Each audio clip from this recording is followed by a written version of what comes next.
કોઈ પણ વસ્તુ જોતી હોય તમે શિવની આરાધના કરો. તમારે સંગીત સારું જોઈએ છે, શિવની આરાધના કરો, કારણ કે શિવ જેવું કોઈ સંગીત વગાડી જ નથી શકતું.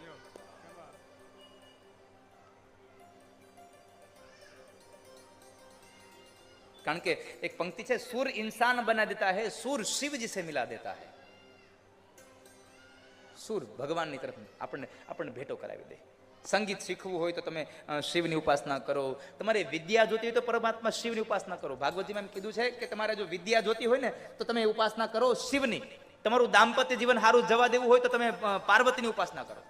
તમે શિવની ઉપાસના કરો, તમે પાર્વતીની ઉપાસના કરો. તમારે શું જોઈએ છે?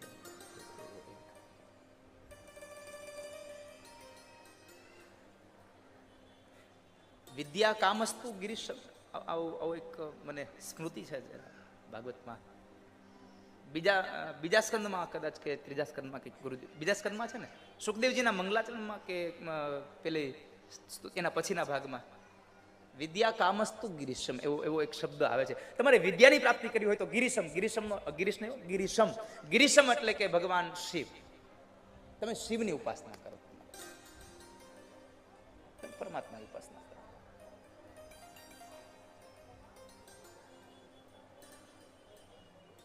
તમારી ઐશ્વર્ય જોઈએ છે તો પરમાત્માની શિવની ઉપાસના કરો, કારણ કે બધું ઐશ્વર્ય એની પાસે છે અને એ આપવા વાળો છે. એટલે અમુક આપે નહીં, અમુક તો રાખી મૂકે, આમ પકડી રાખે નહીં.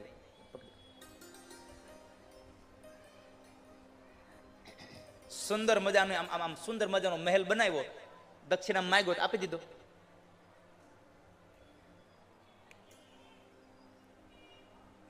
परमात्मा को चाहो लेकिन परमात्मा से कुछ न चाहो साहब. तुम हरि को चाहो, हरि से कुछ न चाहो. પરમાત્મા પાસે માગવું હોય ને એટલું જ માગવું બાપ. મારી જિંદગીમાં મારી લાયકાત પ્રમાણે તારે મને જે આપવું નહીં આપશે બસ. કારણ કે લાયકાત વગરનું મળી જાય ને તોય અઘરું છે.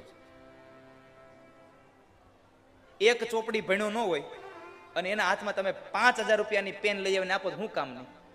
એ જોયા કરે આમાં. મારી જેવાને હાર્મોનિયમ આવડે નહીં, તમે મને હાર્મોનિયમ આપી દો, કામનું હું?